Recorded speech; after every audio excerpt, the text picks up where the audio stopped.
Hi, good afternoon. It's the 19th of May, and the update today, I can firstly let you know that there were a further 2 cases last night in Queensland, which is still really low, so things are tracking well from that perspective, which means that the restrictions continue to be slightly eased as long as that trend of low or 0 new cases occurs.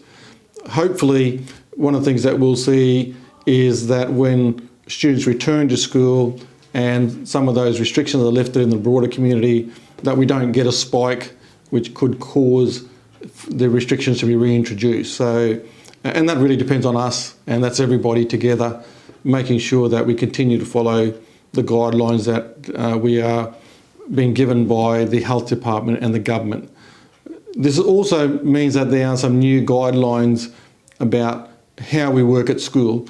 So that you're aware, one of the implications has been how we use staff in our school in terms of monitoring movement and particularly adults in the school grounds.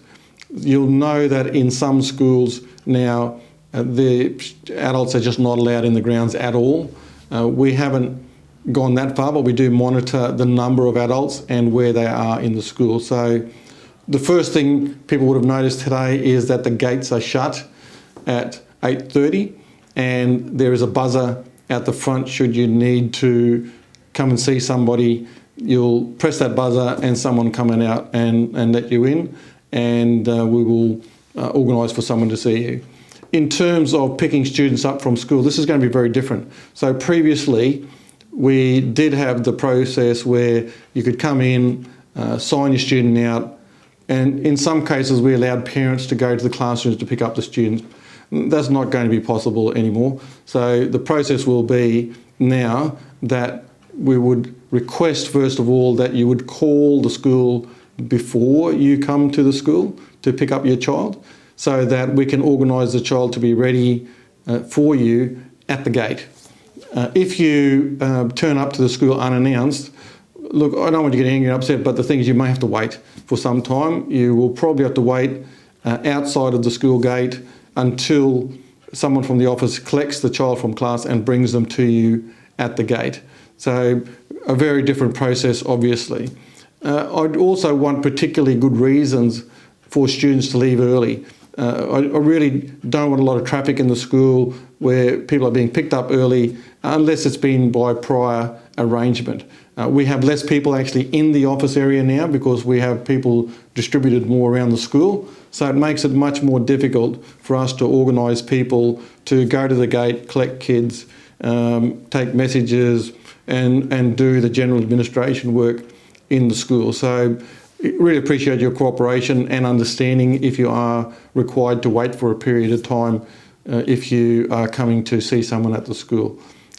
If any time you are coming, unless you've already made an appointment, please make sure that you call first so that someone is expecting you and you're not sitting out the front for a period of time waiting for someone to be free to come down and unlock the gate. So would appreciate your assistance there. The home learning packs for this week, I think I've stressed this before, really important. It is a transition back to school. So even having a look at them, what sort of work has been done over the past few weeks, because there's some revision work included in those packs, and the work that's being done is the basis on which teachers are going to lead from on the students' return to school next week. So look, can you please make sure that you've had a go at those? They're already up on our home learning website if you haven't been able to come and pick them up, but we will be delivering some more of those tomorrow for those people who haven't been able to come into the school so far. So, and look, finally, thanks again.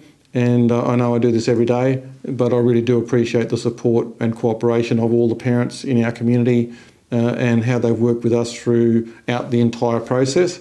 And it will have to continue over the next few months. And I know we talked about previously, and a lot of people have said, we're all in this together. And my thing at the moment is we need to come out of it better together. So, and we need to stay together, and we need to be better together in the future to continue, the way in which the containment of the virus, but the other one is we need to be better together for the kids. Coming out of this, it's a time, historic time. And for young kids, it's a particularly memorable time in their lifetime as to what happened in 2020. So I would really ask that they remember this as a time where we came together to support them and continue to work together as school and parents for everything, all of us to be better together once school resumes from next Monday. I'll be back with another update tomorrow. Thanks.